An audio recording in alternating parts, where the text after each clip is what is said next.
예배 시간이 됐습니다. 다 같이 묵상 기도드림으로 주일 오후 예배 시작하겠습니다.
찬송 올리겠습니다.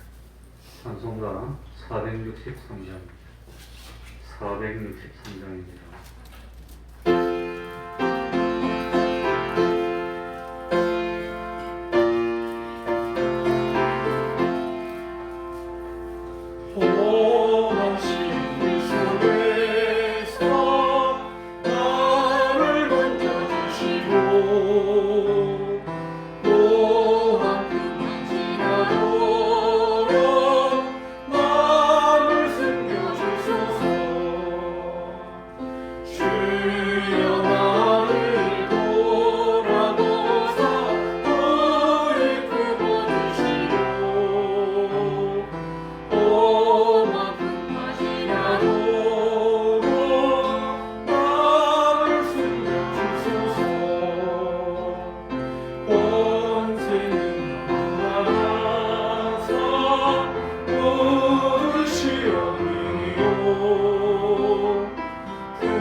이 시간에는 시편 21편을 교독하겠습니다.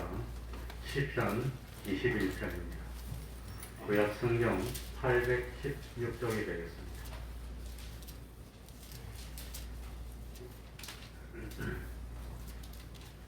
구약 성경 816쪽입니다.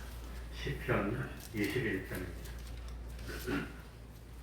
교독하겠습니다.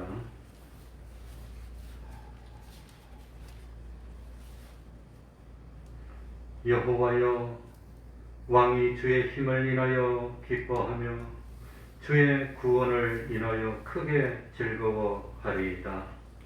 그 마음에 소원을 주셨으며 그 주의 구원을 고치지 아니하셨나이다. 주의 아름다운 복으로 저를 영접하시고 정금 면류관을 그 머리에 씌우셨나이다. 저가 생명을 구하네 주께서 주셨으니 곧 영원한 장수로소이다. 주의 구원으로 그 영광을 크게 하시고 존귀와 위엄으로 저에게 입히시나이다. 저로 영영토록 주직한 복을 받게 하시며 주의 앞에서 기쁘고 왕이 여호와를 의지하오니 지극히 높으신 자의 인자함으로 요동치 아니하리이다. 내 손이 내 모든 것을 발견하며 내 오른손이 너를 미워하는 자를 발견하리이다. 뇌가 노할 때에 저희로 풀무갑게 할 것이라. 여호와께서 진노로 저를 삼키시리니 불이 저희를 소멸하리로다. 내가 저희 후손을 땅에서 멸하며 저희 자손을 인생 중에서 끊으리로다. 대저 저희는 너를 헤아려 하여 괴교를 품었으나 이루지 못하도다. 내가 저희로 돌아서게 하며 그 얼굴을 향하여 빨리 시비를 당기리로다. 다 같이 여호와여 주의 능력으로 높임을 받으소서. 우리가 주의 권능을 노래하고 칭송하겠나이다. 아멘. 이제 하나님께 통성으로 기도드리겠습니다.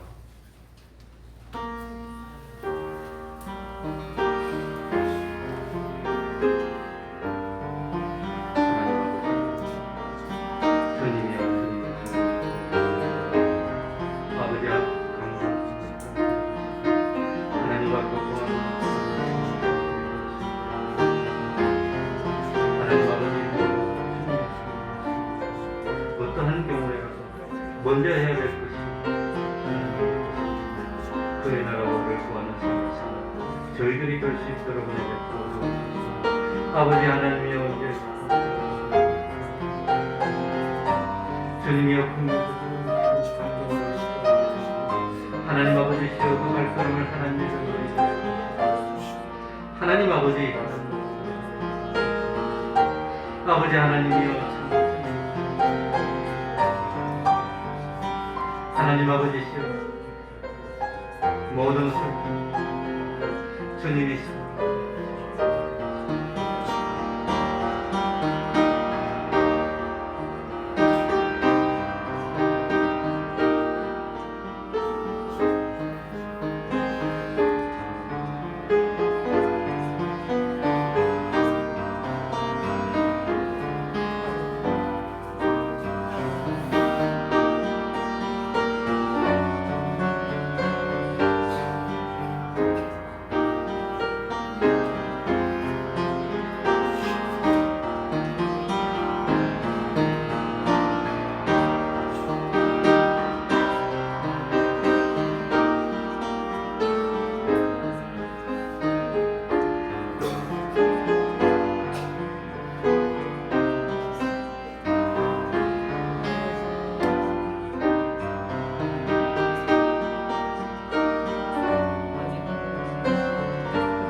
하나님의 말씀 누가복음 9장 57절입니다.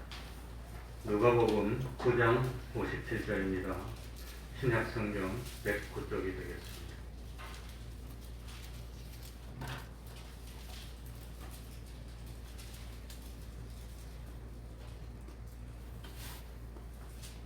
누가복음 9장 57절입니다. 제가 읽겠습니다. 길 가실 때에 혹이 여짜오되 어디로 가시든지 저는 좋으리이다. 예수께서 가라사대 여우도 굴이 있고 공중에 새도 집이 있으되 인자는 머리 둘 곳이 없도다 하시고 또 다른 사람에게 나를 좇으라 하시니 그가 가로되 나로 먼저 가서 내 부친을 장사하게 허락하옵소서. 가라사대 죽은 자들로 자기의 죽은 자들을 장사하게 하고 너는 가서 하나님의 나라를 전파하라 하시고 또 다른 사람이 가로되 주여 내가 주를 좇겠나이다 마는 나로 먼저 내 가족을 작별케 허락하소서. 예수께서 이르시되 손에 쟁기를 잡고 뒤를 돌아보는 자는 하나님의 나라에 합당치 아니하니라 하시니라. 아멘.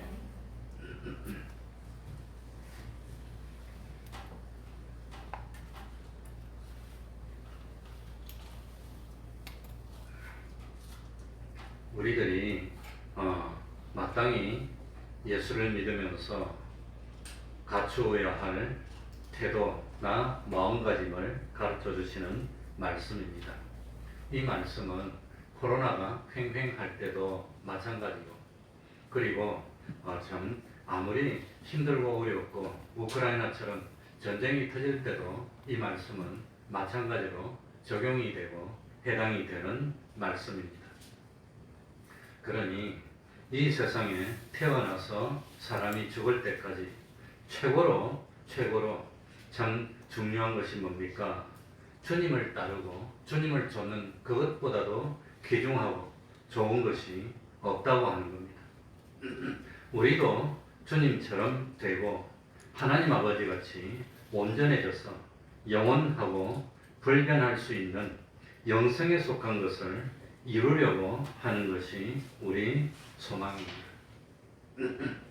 주님을 좇는다는 말씀의 뜻은 첫 번째로 주님을 따른다는 겁니다. 두 번째로 주님에게서 배운다는 뜻입니다. 그리고 세 번째는 주님 형상대로 되겠다는 뜻입니다. 그리고 네 번째는 주님의 제자가 된다는 겁니다. 예수님을 따른다는 것이 쉬운 것 같지만 얼마나 어려운 일인지 모릅니다. 그래서 거의 모든 사람들이 주님을 따르다가 한 번, 두 번 시험에 들지 않는 경우가 없습니다. 이 세상에서 행복하게 참 살기도 얼마나 힘든지 모릅니다. 그래서 참 좌절할 때도 많습니다. 오늘 본문에는 세 사람의 청년이 주님을 따르려고 나섰다가 실패한 이야기가 포함되어 있습니다. 그러나 우리는 포기하지 말아야 됩니다. 다른 일은 포기할 수도 있습니다. 다른 일은 실패할 수도 있습니다. 그러나 이 세상 모든 것을 다 실패하고 포기한다더라도 포기하면 안 되는 거 뭐지요? 주님을 따르는 거, 그건 포기하면 안 된다는 겁니다. 주님을 따르는 일에 하다가 실패한다는 것은 이건 영원한 실패입니다. 기회는 두 번 없습니다. 한 번입니다. 지나가는 인생입니다. 그렇기 때문에 참 주님을 따르는 것, 이건 능력이 없어도 성공할 수 있습니다. 지혜가 없어도 성공할 수 있습니다. 이거 건강하지 못해도 성공할 수 있습니다. 마음만 먹으면 누구나 성공할 수 있다고 하는 겁니다. 예수님의 복음 전파의 활동이 어느덧 중간을 참 넘어갈 그런 때였습니다. 예수님의 말씀을 듣고 또 예수님이 베풀어 주시는 기적과 표적을 직접 체험하고 목격한 사람들 중에 주님을 따르는 무리들이 점점 많아질 때였습니다. 그러나 주님을 따르는 무리들이 점점 많아질수록 한편에서는 예수님을 시기하고 예수님을 모함하고 예수님을 배척하는 사람도 점점 격렬해지고 많아졌습니다. 어느 날 예수님은 제자들과 함께 예루살렘으로 올라가기 위해서 길을 나섰습니다. 그리고 가는 도중에 어느 마을에 들렀습니다. 마침 해가 저물었기 때문에 마땅히 하루 저녁 참 유숙할 곳을 찾아 나섰습니다. 그러나 아무도 주님을 영접하는 사람이 없었고 다 주님을 배척했습니다. 화가 났습니다. 예수님의 제자들 중에서 일부가 두 사람이 나서면서 이렇게 말했습니다. 선생님, 하늘에서 불을 내려서 이 마을을 온전히 태워버리고 멸해버립시다. 우리를 박대하고 배척하는 이 마을을 완전히 없애버립시다. 라고 하니까 예수님이 오히려 제자를 꾸짖으면서 다른 마을로 찾아 들어갔습니다. 이때 세 청년을 주님이 만납니다. 그래서 참 예수님과 대화를 나누는 내용을 통해서 예수님을 믿는 우리들이 어떤 태도를 가지고 어떤 마음을 가지고 예수님을 믿어야 되느냐, 하는 것을 가르쳐주는 내용입니다. 알고 있는 거지만 이 참 요즘 시기에 다시 한번 각오를 새롭게 했으면 좋겠습니다. 자, 첫 번째입니다. 57절 58절입니다. 같이 읽겠습니다. 길 가실 때에 같이 읽겠습니다. 시작. 길 가실 때에 혹이 여짜오되 어디로 가시든지 저는 조철이이다. 예수께서 가라사대 여우도 굴이 있고 공중의 새도 집이 있어되 인자는 머리 둘 곳이 없도다 하시고, 예수님이 먼저 너는 나를 따르는 것이 어떻겠느냐 하고 고민한 것이 아닙니다. 청년이 먼저 나와가지고 예수님 보고 주님을 따르고 싶습니다. 참 주님에게 배우고 싶습니다. 주님과 같은 참 사람이 되고 싶습니다. 그렇게 고백을 했습니다. 그런데 예수님은 다 아시니까 그 청년의 중심, 그 청년의 마음을 다 살펴봤습니다. 왜 이 청년이 나를 따른다고 그럴까 하는 것을 봤습니다. 그래서 너가 나를 따르고 싶단 말이지. 그런데 여우도 굴이 있고 공중의 새도 집들이 있지 않느냐. 그런데 나는 머리 둘 것도 없구나. 이렇게 말씀을 했습니다. 그러니까 주님이 이 말씀하신 걸 보면 이 청년이 예수님을 찾아온 데는 많은 세상에 대한 기대가 있었습니다. 예수님이 온갖 기적을 행하시고 병을 고치시고 죽은 자를 살리시고 보리떡 5개와 물고기 2마리로 5,000명 이상을 먹이고도 12광줄이나 남겼으니까 너무나 신이 났습니다. 참 놀랐습니다. 바다를 밟고 오시고 파도를 잔잔케 하신 그 예수님, 거기에다가 지금 예수님의 인기가 한참 높아지고 예수님을 따르는 사람들이 점점 많아졌습니다. 그런 이 청년은 야, 내가 인생에 태어나서 한번 성공을 해야 되겠는데 어떻게 하면 성공을 할까? 주님을 따르는 것이 제일 성공하는 지름길이 아닐까? 주님을 따르면 세상 사는데 뭐가 되겠다 말입니까? 도움이 되겠구나, 도움이. 주님을 따르면 세상에서 출세하는데 도움이 될 것 같아. 그래서 주님을 따르겠다고 청년이 나섰다고 하는 겁니다. 주님. 그래, 참 예루살렘에 올라가면 예루살렘에서 참 주님이 뭐 참 어떻게 참 성공을 이루면 그러면 참 아마도 제자들처럼 예수님으로부터 한 자리쯤 얻을 수 있지 않을까 뭐 참 그런 생각을 했을지도 모릅니다. 그래서 이 청년은 와서 어디로 가시든지 따르겠습니다 하고 말을 했습니다. 그런데 예수님은 뭐라고 했느냐? 야, 나는 머리 둘 것도 없어. 나 따라봐야 뭐 남기는 것도 없어. 나 하나도 없어. 가진 거 없어. 이렇게 대답했습니다. 실망스러운 대답이었습니다. 그리고는 뭐 참 이 뒤에 나오지 않는 거 보면 이 청년은 주님을 떠나간 것이 아니냐. 그러니 부자 청년이 있었습니다. 관원이라고 나옵니다. 이 부자 청년이 예수님께 왔습니다. 예수님께 와가지고 어떻게 하면 영생을 얻을 수 있습니까? 이렇게 물어봤습니다. 그러면서 이 부자 청년은 여러 계명들을 다 지켰다고 그랬습니다. 아마 오전에 나오는 대로 이게 뭡니까? 여러 계명을 다 지켰지만 이 부자 청년은 뭐가 없었지요? 긍휼이 없었어. 그러니까 실패하고 갔다는 겁니다. 긍휼이 없었어, 근본적으로. 그러니까 점점 주님의 인기가 올라가고 야, 주님을 따르면 뭔가 될지도 모르겠구나. 그런 참 목적을 가지고 주님을 따르면 그건 실망하고 실패한다는 겁니다. 혹시 오늘날 우리들도 예수님을 따르는데 참 예수님이 요한복음 6장 26절에 오병이어의 참 기적을 행하고 난 뒤에 무리 보고 뭐라고 말합니까? 너희가 나를 찾는 것은 무엇을 본 까닭이 아니요 표적을 본 까닭이 아니요 떡을 먹고 배가 뭐한 까닭으로 나를 쫓아요? 배불렀어. 예수님을 따르는 목적이 떡 먹고 배부르기 위해서 따르면 안 된다는 겁니다. 떡을 먹고 배부르기 위해서 따르는 그런 무리에게 예수님이 다시는 떡을 주지 않았다고 하는 겁니다. 주님의 목적이 그게 아니었기 때문에. 그 떡을 먹고 배부르고 싶으면 어디 뭐 장사하는 기술을 배우든지 뭐 세상 사는 기술을 배우는데 뭐 그런 데 가야지 왜 주님을 따르느냐 그겁니다. 주님은 그게 아닌데. 그러니까 주님을 따르는 목적 중에서 첫 번째가 뭐냐? 표적을 보고 주님을 따라야 됩니다. 표적을 보고 주님을 따른다는 것은 무슨 뜻입니까?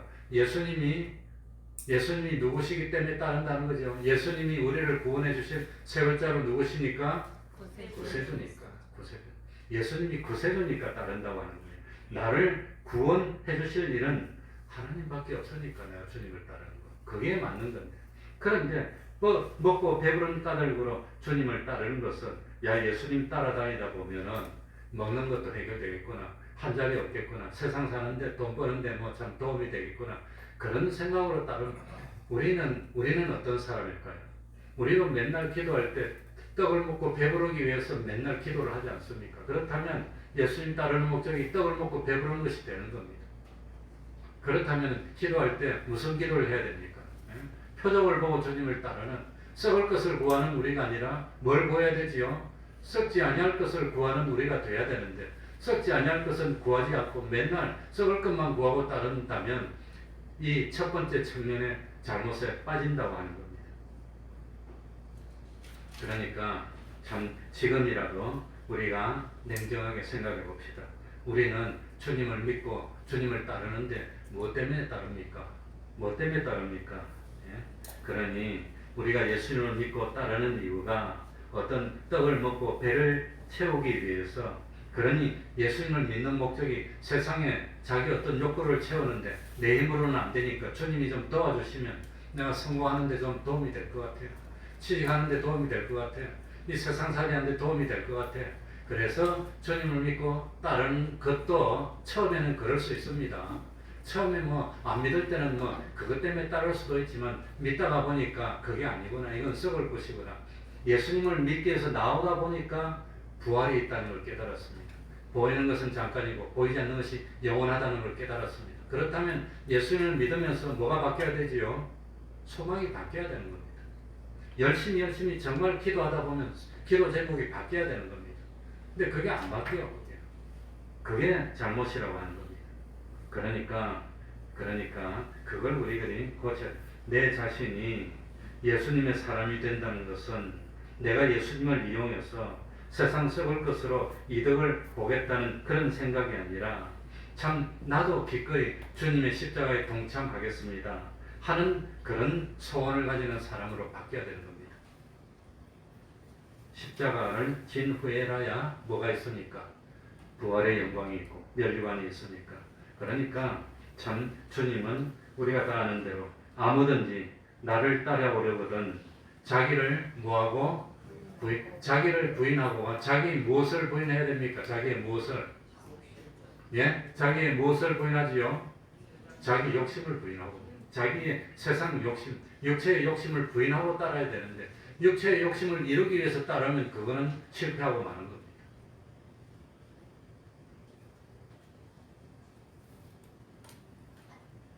그리고 두 번째는 십자가를 지고 따르라 하는데 주님을 따르는 이유가 십자가를 벗기 위해서 따르면 안 된다는 겁니다. 십자가를 회피하기 위해서 따르는 게 아닙니다. 주님을 따르다 보면 십자가가 뭐 없어질 수도 있지만 참 복음 때문에 지는 십자가는 그건 있습니다. 그러니까 이 말씀을 우리들이 깨달아야 됩니다. 그러니 참 이 청년은 결국은 떠나고 말았다고 하는 겁니다. 그러니 오늘도 나는 떡을 먹고 배부르기 위해서 따르는 사람 아니야 라고 하지만 사실상 기도하는 것 보면 전부 다 떡을 먹고 배를 채우는 그런 기도만 한다면 실제로 그런 사람이라는 겁니다. 실제로 나는 항상 눈을 떠나 눈을 감으나 항상 기도할 때 보면 항상 떡을 먹게 해주시고 배를 채워주시고 건강하게 해주시고 요거밖에 없으면 그 소원이지 뭐 다른 게 없는 겁니다. 그러니 뜻이 하늘에서 이루어진 것처럼 이 땅에서도 하나님의 뜻이 이루어지기를 바랍니다. 이 하나님의 뜻이 이루어지는 게 뭐지요? 의입니다. 의인이 먼저 된 그 나라와 그 의를 구하라는데 그게 의입니다. 그걸 구하는 삶을 살기를 바라는 우리가 되어야 되는데 그게 안 되면 첫 번째 실패라고 하는 겁니다. 그러니까 신앙이 뭡니까? 신앙은 주님을 이용해서 세상에서 내 욕구를 충족시키는 것, 그게 그 충족시키는 수단이 신앙이 아니라고 하는 겁니다. 그걸 우리들이 착각하고 있습니다.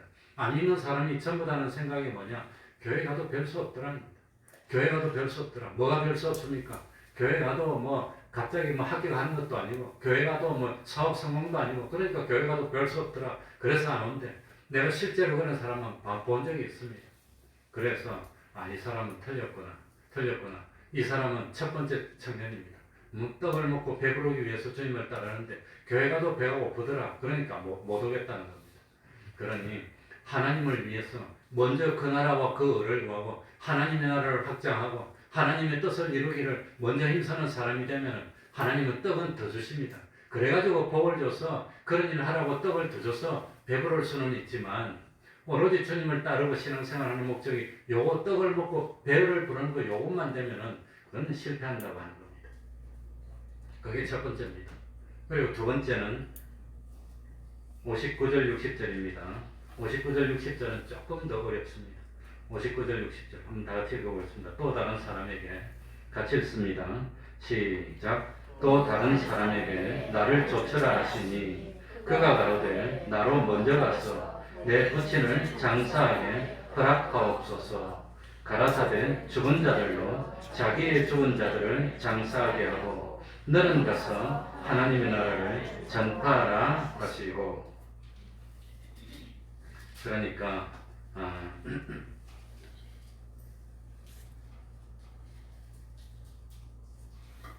이 두 번째 말씀은 제 개인적인 형편에 와 그리 참 똑같은지 모르겠습니다.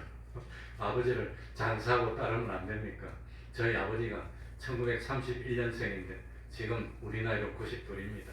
근데 치매가 걸려서 참 괴롭습니다. 아버지 보고 올 때마다 사실은 눈물이 자꾸 나서 못 견딜 것 같아요. 그렇게 호령하고 그냥 아버지 성격이 카랑카랑해서 칼 갖고 그냥 무서워서 말도 못하고 그랬는 아버지인데 이제는 아들이 가면 눈치를 살살 보고 그래가지고 한 번은 아버지 누워있는 잠자리 그러니까 요 같은 걸 언제 소독도 안 하니까 둘이 가서 한번 틀어주고 왔는데 요를 가져가서 틀라고 나가니까 그 외가지가 이 말을 못하고 발을 동동 걸리고 저거 없으면 안 되는데 이러는 거예요. 얼마나 눈물 납니까? 야, 그 외가지가 이렇게 말을 못해. 그래고 가지 나가니까 막 안절부절 못하는 거인데 탁탁 틀어서 가져오니까 좋아가지고 막 이러는 거예요.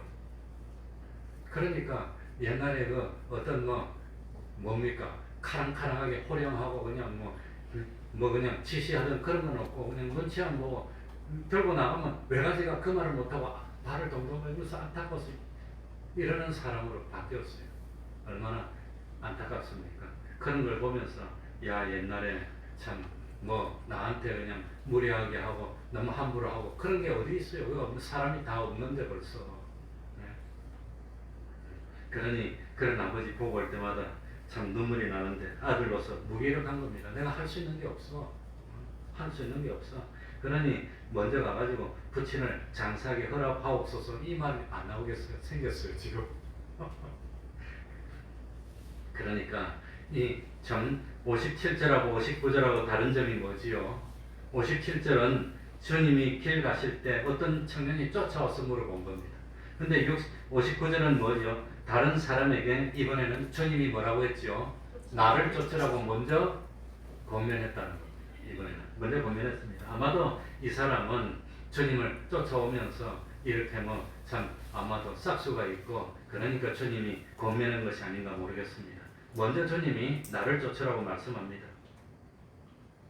아마도 예수님은 이 젊은이가 주님을 따르겠다는 그런 의지를 가지고 열심히 왔기 때문에 나를 쫓는 것이 어떻겠느냐고 정식으로 권면한 건지 모르겠습니다. 그런데 이 젊은이는 참 제가 주님을 따르기는 따르겠는데 그런데 참 나로 먼저 가서 내 부친을 장사하게 허락하옵소서라고 말했습니다. 그리고 난 뒤에 주님을 따르겠습니다. 이렇게 말을 합니다. 그러니까 예수님께서 이 두 번째 청년에게 충고합니다. 죽은 자들로 자기의 죽은 자들을 장사하게 하고 너는 가서 하나님의 나라를 전파하라고 말씀했습니다. 어려운 말입니다. 그래 여기서 우리들이 오해하면 안 되는 것이 부모님을 장사하는 것은 죄가 아닙니다. 마땅히 해야 될 일입니다. 너 부모님 장사하면 안 돼. 그런 말 한 적은 없습니다. 그건 없습니다. 그런데 참 여기서 우리들이 관심을 가지고 중요하게 생각해야 되는 게 뭐냐? 주님의 말씀입니다. 주님의 말씀. 그래서 60절에 보면 죽은 자들로 자기의 죽은 자들을 장사하게 하고, 죽은 자들은 뭡니까? 죽은 자를 장사하는 게 자기 할 일이랍니다. 그러니까 죽은 자들의 할 일은 뭐냐? 죽은 자들은 죽은 자들을 장사하는 게 자기들의 할 일입니다. 그럼 산자는 할 일이 뭐냐? 너는 가서 산자가 할 일이 뭐지요? 하나님 나라를 뭐하라? 전파하는 게 이게 산자가 할 일이라고 하는 겁니다. 그러니까 우리들이 해야 될 일이 뭐냐? 하나님 나라 전파하는 게 이게 우리들의 할 일입니다. 죽은 자를 장사하는 일은 누가 할 일이죠? 그건 죽은 자가 할 일입니다.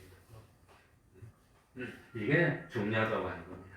그러니까 참 부모님을 장례 지내는 거, 이거는 자식으로서는 말 하나 안 하고 다 하는 거지 뭐. 부모님 장례 안 지릅니까? 다 장례 지내지. 그런데 그것보다도 더 중요하고 반드시 해야 되는 건 뭐냐? 하나님이 나를 불렀을 때, 하나님이 나를 불렀을 때 내 자신이 하나님의 나를 불러주신 그 부름에 응답하는 것, 응답하는 삶, 이것이 더 중요하다고 하는 겁니다.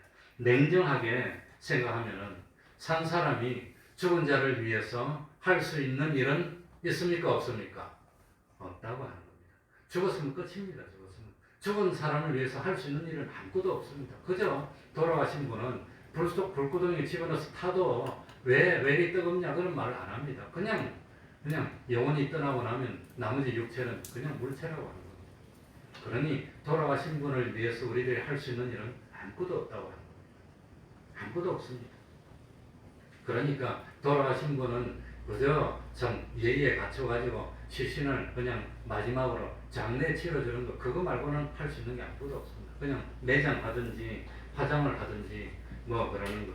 그래, 제가 그 통계를 한번 조사해 봤더니 지금 2020년, 21년 이후에 대한민국에서 1년에 사망하는 사람이 몇 명쯤 될 것 같습니까? 1년에. 우리 대한민국에 지금 1년에 사망하는 사람이 한 30만 명 됩니다. 코로나나 뭐 이런 거 말고 평상시에 한 해에 돌아가시는 분이 한 30만 명 되는데, 그런데 우리 대한민국에 1년에 출생하는 사람이 그전에는 40만 명, 그래도 30 몇만 명인데 이제는 20만 명대로 떨어졌어요. 그러니까 출생보다도 사망이 많아졌습니다. 그래 우리나라 인구가 줄어들게 됐어요. 줄어들고 있어요. 그런데 내가 오늘 계산기로 두드려 보니까 30만 명 나누기 365 하면 얼마 나오죠? 820 얼마. 그러니까 하루에 평균 820명이 돌아가시고 계신 겁니다. 그런데 코로나 때문에 요즘 하루에 몇 명이 죽고 있죠? 300명이 죽고 있어요. 만약에 400명이 죽었을 때는 사망률이 50%가 늘어난 겁니다. 50%가. 계속되면 300명이 죽었다면 사망률이 뭡니까? 한 35% 정도 늘어난 겁니다. 어마어마한 숫자가 죽고 있는 겁니다. 그러니 여기에 우리들이 얼마나 경각심을 가져야 되는지 모릅니다.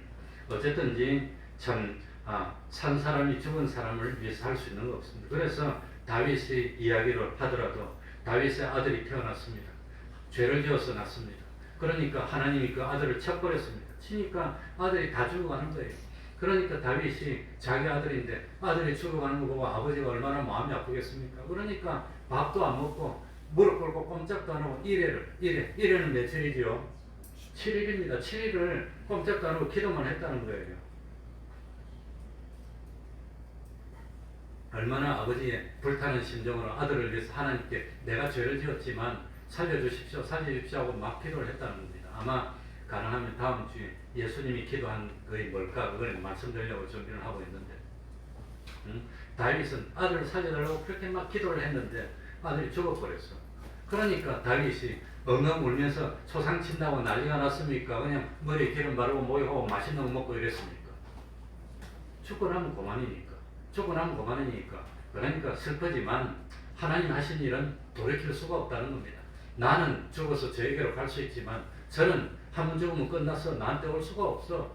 그러니까 다윗이 탁탁 털고 난 뒤에 그래 다윗의 신복들이 물어봤습니다. 죽어갈 때는 그 난리를 하시더니 죽고 나니까 맛있는 거 먹고 왜 이럽니까? 그러니까 살아있을 때는 하나님이 그래도 아직 불러가지 않았으니까 내가 그냥 무릎 꿇고 금식하고 매달리면 하나님 혹시 불쌍히 여기실지 모르지만 죽고 난 뒤에는 다 끝났는데 할 수 있는 게 없지 않냐.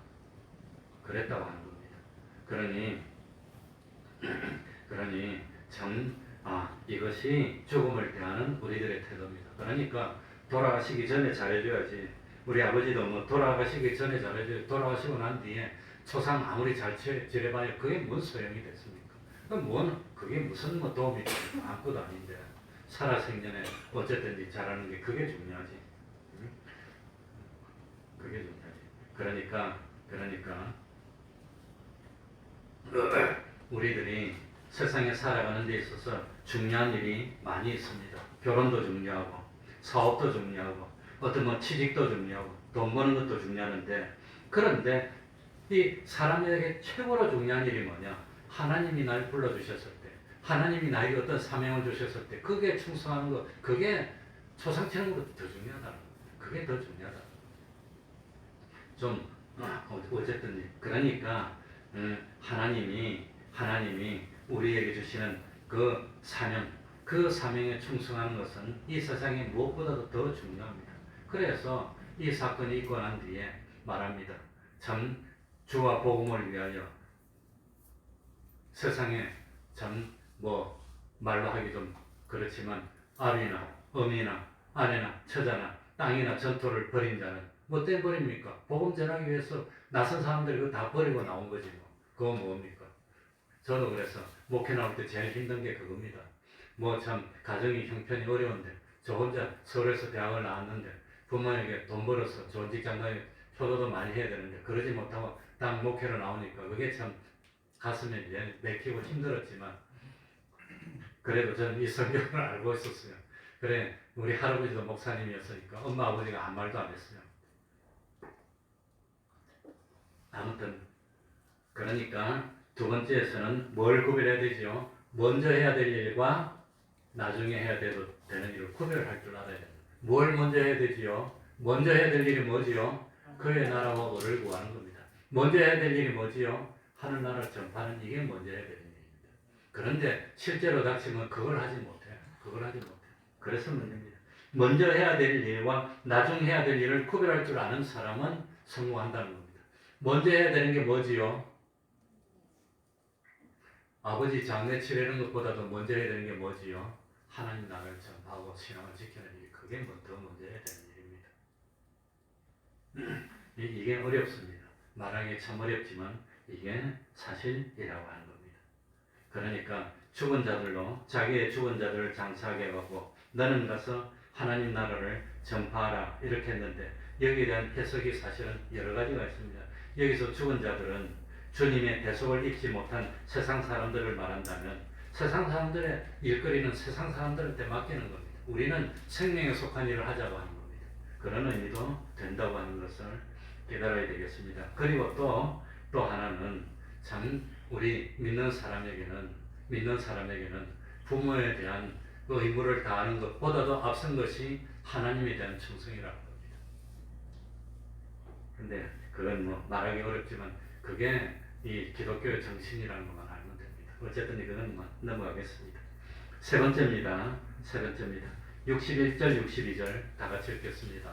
61절 또 다른 사람이 다 같이 읽겠습니다. 시작. 또 다른 사람이 가로되 주여 내가 주를 쫓겠나이다 마는 나로 먼저 가서 내 가족을 작별케 들어가소서. 예수께서 이러시되 손에 쟁기를 잡고 뒤를 돌아보는 자는 하나님의 나라에 합당치 아니하니라 하시니라. 이 세 번째가 제일 어렵습니다. 갈수록 어렵습니다. 어떻게 보면 참 먼저 한번 생각해 봅시다. 이 가족을 작별한다는 것이 무슨 의미겠습니까? 나로 먼저 내 가족을 작별케 허락하소서 했는데 가족을 작별하는 게 뭐 하는 겁니까? 가족을 작별하는 게 가족에 대한 의무를 다하는 걸 말합니다. 가족에 대한.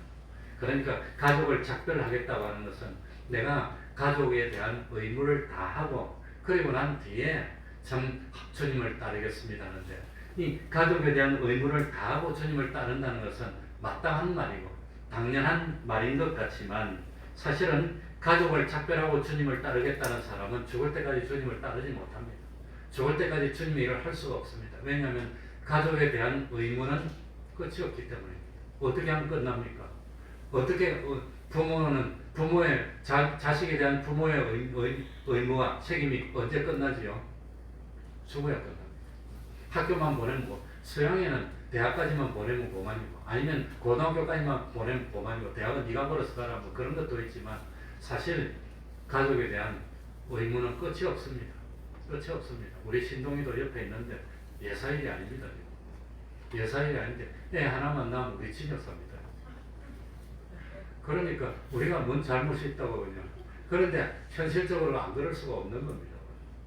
오자입니까? 그러니까 지금 뭐 이제 5월달 되면 애 하나 태어나고 7월달 되면 또 둘 태어나고 손자 아무튼 손자녀가 셋이나 될 텐데 이제 그거 어쩝니까? 그러니까 뭐 자녀 낳아서 공부시켜서 결혼하면 의무가 끝난 겁니까 아닙니까? 대한민국에서 끝이 아니에요. 그게 잘못입니다. 그게 잘못입니다. 그게 당연한 것 같지만 그래서 주님이 뭐라고 말씀하셨죠? 62절에 손에 쟁기를 잡고 어떻게 하는 자는 하나님의 나라에 합당치 아니하니라. 손에 쟁기를 잡고 어떻게 하는 자는 뒤를 돌아. 손에 쟁기를 잡았으면 밭을 갈아야지. 왜 자꾸 뒤를 돌아보냐? 그래 손에 쟁기를 잡고 밭을 가는 것은 뭘 상징적으로 나타내는 말이지요?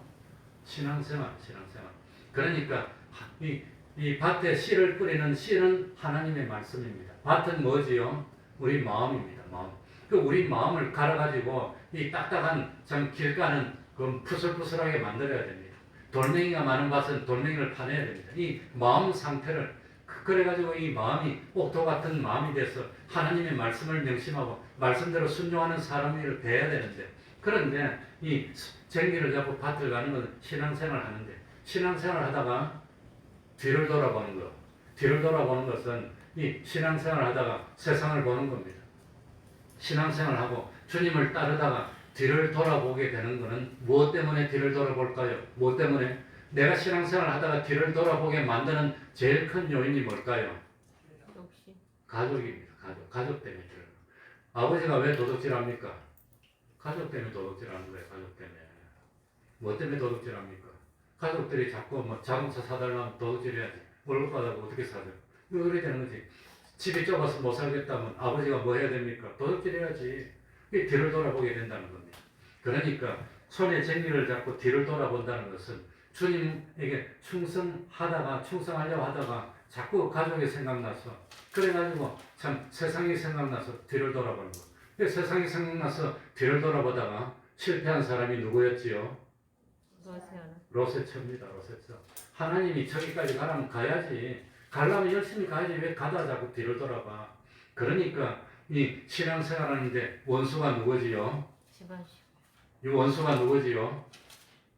가족이라 했어요. 성경에 나옵니다. 원수가 가족이라고 나와요. 가족 때문에 신앙이 실패하기 때문에 원수가. 그래서 이런 건 설교하기 좀 힘들어요. 근데 사실입니다. 그래서 자기를 부인하는 겁니다. 그러니까 참 하나님이 원하는 것은 하나님이 뭘 원하죠? 마음을 다 기울이는 거, 목숨 힘도 다 기울여. 하나님이 원하는 걸 네 글자로 저적투구입니다. 저적투구해야지. 가다가 자꾸 뒤를 돌아보면 뒤를 돌아보고 땡기는 사람이 누구지요? 아들, 딸입니다. 아들, 딸.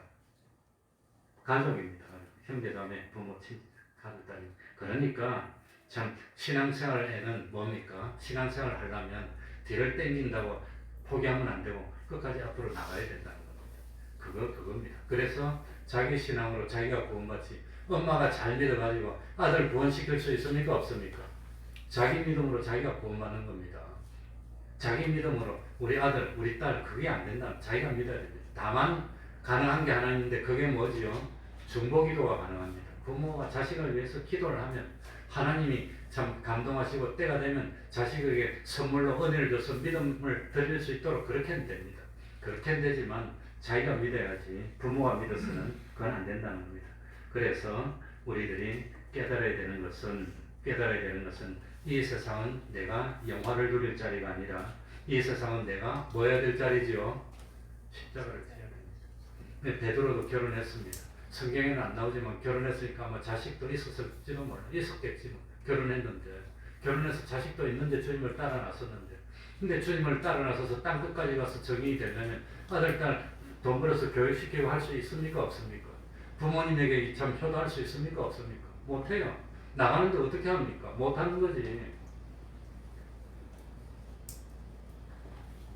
그래서 주와 복음을 위해서 참 아비나 어미나 처자를 버린 자는 그건 버린 게 아니라 하나님께 맡긴 겁니다. 하나님께 맡기면 내가 책임진 것보다 하나님이 100배로 더 잘 되게 해주시겠다는 겁니다. 그래 그 말씀이 여기 나오는 겁니다. 그러니까 주님을 위해서 나섰다면은 뒤를 돌이켜야 됩니까? 앞만 보고 전진해야 됩니까? 앞만 보고 전진해야 됩니다. 신앙에는 후퇴하면 하나님이 기뻐하지 않는 겁니다. 그래서 이것이 제자도라는 것을 깨달아야 됩니다. 그러니 참 세상의 욕심으로 주님을 따르는 것도 결국은 실패고, 두 번째는 뭡니까? 부친을 장사하고 뭐 그러고 하는 것도 실패고, 세 번째는 가족을 작별하고 따르는 것도 실패고. 그래서 마지막으로 한마디만 하면, 이 세상에서 하나님을 믿는 신앙생활보다 더 급하고 귀중한 것은 없다. 하나님보다 귀중히 여기는 것이 하나가 있으면 그 하나 때문에 결국은 하나님이냐 그거냐 선택할 때 하나님을 버리고 그걸 택하게 되는데, 그게 뭐지요? 가족입니다. 돈이라고 하는 겁니다. 그것 때문에 실패하는 겁니다. 그래서 하나님은 십계명을 보면 뭐 하는 하나님? 질투하는 하나님. 하나님보다도 귀중하게 여기는 거 하나 있으면 질투하는 겁니다. 그것 때문에 그럼 돌이키는 겁니다. 그래서 하나님은 질투하는 하나님. 하나님만 사랑하는 것이, 하나님께 충성하는 것이 최고의 효도입니다. 하나님께 충성하는 것이 최고의 자녀 양육이라는 걸 잊지 말아야 되겠습니다. 기도하겠습니다. 하나님 아버지, 어렵지만 참 믿음이 없이는 받아들일 수 없는 말씀들이지만 이것이 정확한 사실이고, 이렇게 하면 하나님이 오히려 땅에서 100배나 잘 되게 해주시고 영생도 주신다고 하였습니다. 하나님이 맡아서 책임지고 이끄는 것보다도 내가 하는 것이 잘 될 수가 없습니다. 하나님은 영원 전부터 영원 후까지 보시면서 다 알아서 때가 되면 주실 텐데, 그걸 하나님께 맡기지 못하고 내가 책임지겠다고 다 하다 보면 나도 할 수 없고 내 자신도 내가 책임질 수 없는 나인데, 큰 교만하게 하나님의 위치에 올라서서 자기가 하려고 하는 그 욕심을 극복할 수 있는 저희들이 되게 하여 주옵소서. 참 하나님이 축복하시면 부족해도 잘 되고, 하나님이 진노하시면 아무리 넉넉하도 부족하게 된다는 사실을 깨닫도록 하여 주시고, 참 자기를 부인하고 기꺼이 십자가에 동참하는 그 믿음을 가져서 코로나가 오더라도, 전쟁이 일어나더라도, 어떤 일이 있더라도 먼저 말씀대로 살아야 되면, 하나님이 먼저 하나님의 나라와 의를 구하면 나머지는 하나님이 더욱더 많이 주신다고 하신 그 말씀을 믿고, 의인의 자손이 걸식하지 않는다고 하셨으니 진실로 하나님을 믿고 의롭다함을 입어 자손들이 걸식하지 않고 하나님의 축복 가운데 구원의 길을 갈 수 있도록 은혜 베풀어 주옵소서. 주님이 은혜 베풀어 주시면 참 누구라도 성자가 되고 의롭게 되고, 주님이 떠나시면 이거는 캄캄하게 되고 죽을 수밖에 없는 저희들입니다. 하나님 아버지, 이 땅에 교회도 많고 다니는 사람도 많지만 주님이 다시 세상에 오실 때 이 땅에 믿음을 보겠느냐고 했습니다. 참 믿는 사람은 드물다는 뜻입니다. 하나님 아버지, 우리 태평동교회 참 하나님이 보실 때 의인이라 칭할 수 있는 사람이 많이 나오는 적지만 거대한 교회, 믿음으로는 어뜸이 되고 최고가 되는 교회가 될 수 있도록 하여 주셔서 세상에서 자녀들도 잘 되게 하시고 부모님들도 잘 되게 하여 주시고 낳은 사람 때문에 온 집안이 잘 되는 복의 근원이 되는 저희들이 될 수 있도록 은혜 위에 은혜로 더하여 주시옵소서. 예수님 이름으로 기도하옵나이다. 아멘. 찬송 올리겠습니다. 514장.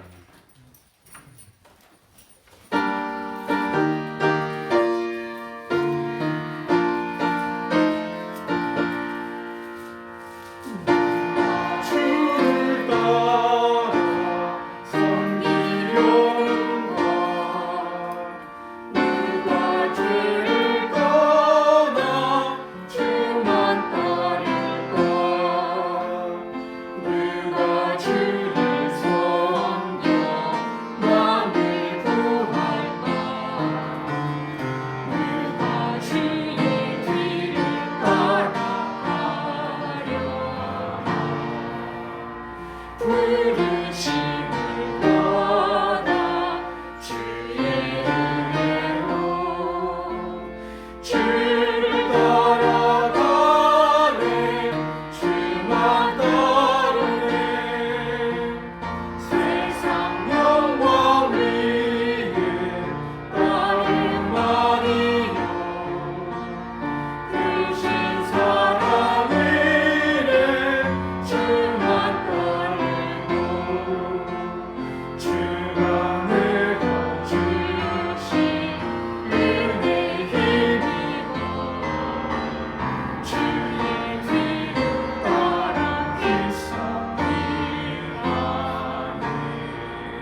예배는 중단되지 않습니다.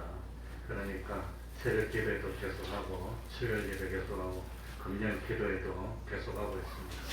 더욱더 그전보다 철저히 이 방역 수칙을 지키면서 그러면서 또 예배에 열심히 내는 우리가 되어야 되겠습니다. 매일 30분 기도, 성경 읽기, 전도하기, 가정 예배를 생활합시다. 그러면 다 같이 일어나셔서 3장 찬송 부르고 주기도문으로 예배를 마치겠습니다.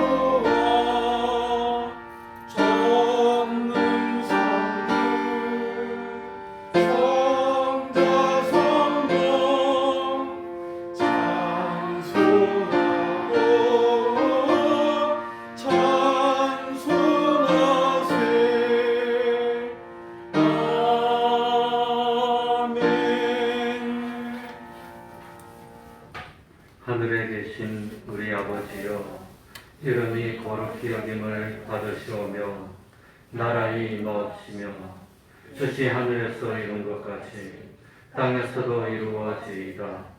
오늘날 우리에게 일용할 양식을 주옵시고 우리가 우리에게 죄 지은 자를 사하여 준 것 같이 우리들을 사하여 주옵시고 우리를 시험에 들게 하지 마옵시고 다만 악에서 구하옵소서. 대개 나라와 권세와 영광이 아버지께 영원히 있사옵나이다. 아멘.